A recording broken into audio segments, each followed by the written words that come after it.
Hello guys, कैसे हैं आप। आज की हम इस वीडियो में जानेंगे कि रेलवे में बर्थ कैसे बुक की जाती है। गाइस, रेलवे में बर्थ कैसे बुक होती है। IRCTC आपको सीट चुनने की अनुमति क्यों नहीं देता। क्या आप विश्वास करेंगे कि इसके पीछे का तकनीकी कारण फिजिक्स है।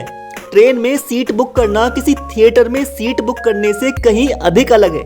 रंगमंच एक हॉल है जबकि ट्रेन एक चलती हुई वस्तु, इसलिए ट्रेनों में सुरक्षा की चिंता बहुत अधिक है। भारतीय रेलवे टिकट बुक सॉफ्टवेयर को इस तरह से डिजाइन किया गया है कि यह टिकट इस तरह से बुक करेगा जिससे ट्रेन में लोड समान रूप से वितरित हो जाएगा। चीजों को और स्पष्ट करने के लिए एक उदाहरण लेते हैं। कल्पना कीजिए कि S1, S2, S3 S10 number वाली ट्रेन में स्लीपर क्लास के कोच हैं और हर कोच में 72 सीटें हैं। इसलिए जब कोई पहली बार टिकट बुक करता है तो सॉफ्टवेयर मध्य कोच में एक सीट प्रदान करेगा, जैसे कि S5।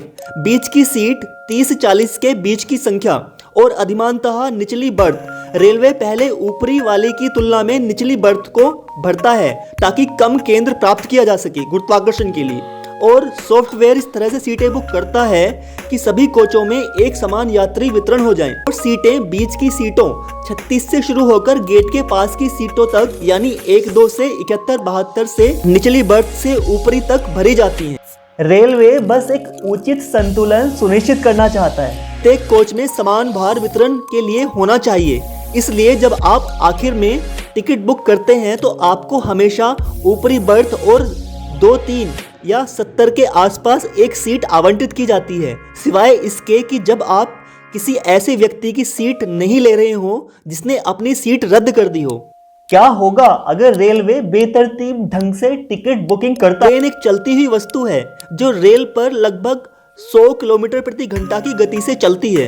इसलिए ट्रेन में बहुत सारे बल और यांत्रिकी काम कर रहे हैं। जरा सोचिए, अगर S1, S2, S3 पूरी तरह से भरे हुए हैं और S5, S6 पूरी तरह से खाली हैं और अन्य आंशिक रूप से भरे हुए हैं। जब ट्रेन एक मोड़ लेती है तो कुछ डिब्बे अधिकतम केंद्र अपसारक बल का सामना करते हैं और कुछ न्यूनतम, और इससे ट्रेन के पटरी से उतरने की संभावना बहुत ज़्यादा बढ़ जाती है।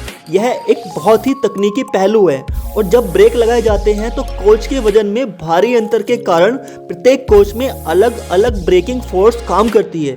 इसलिए ट्रेन की स्थिरता फिर से एक मुद्दा बन जाती है। गाइस, ये वीडियो आपको कैसी लगी कमेंट जरूर कीजिएगा और ऐसे अमेजिंग वीडियोस के लिए शेयर, सब्सक्राइब एंड लाइक। मिलते हैं अगली वीडियो में। Thank you.